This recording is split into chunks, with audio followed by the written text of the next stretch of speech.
अरियो सांभा, क्या नाम था रे उसका? चमेलिया।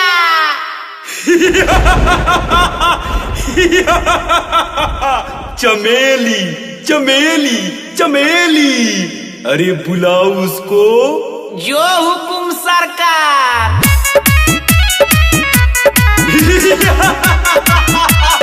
चमेली।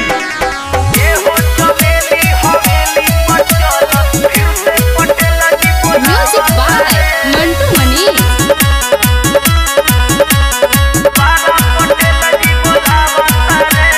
कौन जादू चलैले बाड़ू आउन का के तू पगलैले बाड़ू। अरे कौन जादू चलैले बाड़ू आउन का के तू पगलैले बाड़ू। तोहरे ही नाम से खजाना सब लुटावता रे। तोहरे ही नामवा पर खजाना सब लुटावता रे। हो लुटावता रे।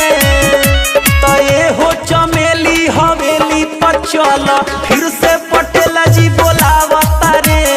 ये हो चमेली हवेली पर चल फिर से पटेल जी बोलावता रे। चमेलिया।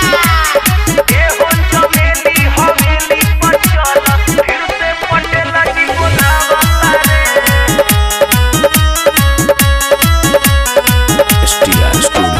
भावे न चंपा न भावे फूल झरिया तोहरे पगड़ल बाउन कर नजरिया। तो एक पीस बनल बाड़ू दिमाग पर तू ही चढ़ल बाड़ू। अरे लूटला तोहरे लगाना दौड़ावता रे। तोहरे लगाना दौड़ावता रे। उड़ावता रे। तो ये हो चमेली हवेली पर चल फिर से पटेल जी बोलावता रे। ये हो चमेली हवेली पर चल दोबारा पटेल जी बोलावता रे। दोबारा पटेल जी बोलावता रे। Music by Mantu Manish.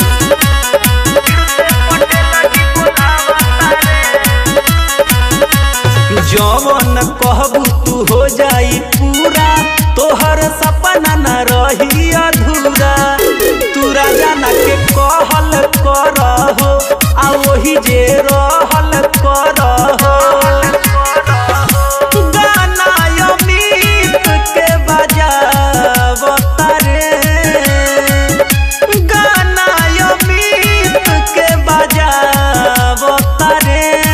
हो बजावता रे। तो ये हो चमेली हवेली पर चल फिर से पटेल जी बोलावता रे। ये हो चमेली हवेली पर चल फिर से पटेल जी बोलावता रे।